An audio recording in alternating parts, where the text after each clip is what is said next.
بڑھاپا پوچھ کر آتا ہے، نہ دھکے دینے سے جاتا ہے۔ یہ مشرق میں مرض اور مغرب میں زندگی سے انجوائے کرنے کا اصل وقت سمجھا جاتا ہے۔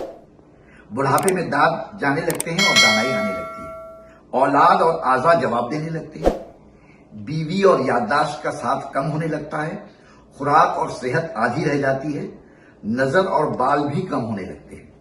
بڑھاپا آتا ہے تو مرتے دم تک ساتھ نبھاتا ہے۔ بڑھاپے کی پہلی نشانی یہ ہوتی ہے کہ حسین لڑکیاں انکل کہہ کر پکارنے لگتی ہیں، ہاتھ میں راشا یا چھڑی آ جاتی ہے، شوگر کا حساب پل پل رکھنا پڑتا ہے، میٹھی نظر ڈالنا بھی معیوب سمجھا جاتا ہے، چہرے پر چشمہ اور جھریاں جگہ پانے لگتی ہیں، بال اچانک کالے سے گورے ہونے لگتے ہیں، گھٹنوں اور دل میں درد رہنے لگتا ہے۔ انسان دو چیزیں مشکل سے قبول کرتا ہے، اپنا جرم اور اپنا بڑھاپا۔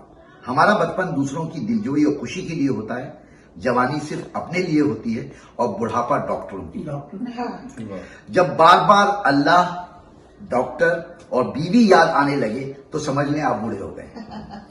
بڑھاپے کا ایک مطلب یہ بھی ہوتا ہے کہ آپ بے ضرر ہوتے جا رہے ہیں، اپنے سوا کسی کو نقصان نہیں پہنچا سکتے۔ جب بچے آپ کو نانا دادا کہہ کر اور حسین لڑکیاں انکل کہہ کر پکارنے لگیں تو تردد سے کام نہ لیں، تنہائی پاتے ہی غم بھلانے کے لیے سیٹی بجائیں، کیونکہ آپ صرف سیٹی بجانے کے ہی قابل رہ گئے ہیں۔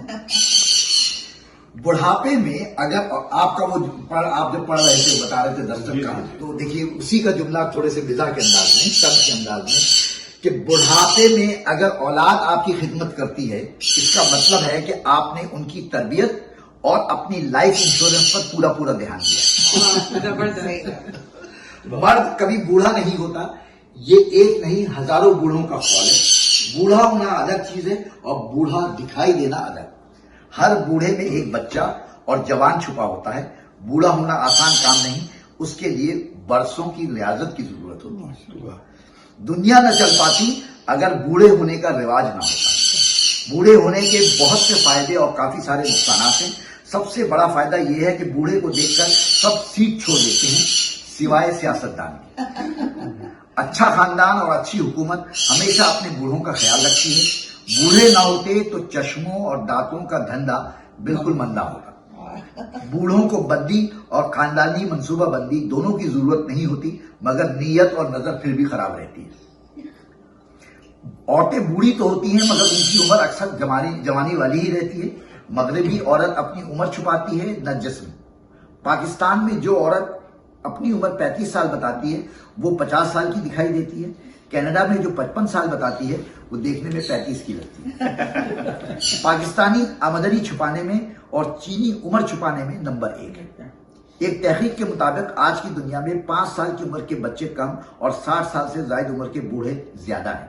اگلے 5 سالوں میں 60 سال سے زائد عمر کے بوڑھوں کی تعداد 1 ارب ہو جائے گی اور ان میں سے 80% ترقی یافتہ ممالک میں ہوں گے۔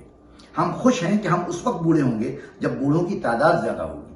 کثرت کی عادت کی وجہ سے کینیڈا میں بزرگوں کی کثرت ہو گئی۔ دنیا میں سب سے آسان کام نانا نانی یا دادا دادی دادی بننا ہے۔ اس میں آپ کو کوئی کوشش نہیں کرنی پڑتی، جو کرنا ہوتا ہے وہ آپ کے بچوں کو کرنا پڑتا ہے۔ انسان کو زندگی میں 2 بار رشتوں کی اصلیت کا پتہ چلتا ہے، بیوی کے آنے کے بعد یا پھر بڑھاپا آنے کے بعد۔ زیادہ بوڑھے ہو کر مرنا اپنے آپ کو رنج پہنچانا ہے۔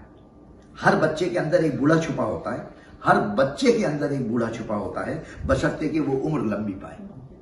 کیا باکمال دور ہے یہ آغاز بڑھاپا بھی۔ بچپن میں ہم ٹیسٹ دیا کرتے تھے یا ٹیسٹ دیکھا کرتے تھے، اب ڈاکٹر ہمارے لیے ٹیسٹ لکھ رہا ہے۔ ہمارا تو ہر عمر رسیدہ کو یہی پیغام ہے کہ دنیا سے انجوائے کرو قبل اس کے کہ دنیا تم سے انجوائے کرو۔ مقروض زندگی۔ بہت اچھا کیا تم نے سندیسے بھیجنے بند کر دیے، محبت میں رکھا ہی کیا ہے، 4 دن کی گرم جوشی، 3 دن کی الفت، 8 دن کا خیال۔ 8 دن کا خیال۔ پھر کیا بچتا ہے، بیگانگی، سرد مہری، لڑائیاں، نصیحتیں، روک ٹوک، بہتر ہے محبت نہ کی جائے۔ 2 دن آنسو بہیں گے، 4 دن یاد ستائے گی، پھر دونوں مقروض زندگی کے پاؤں دبانے میں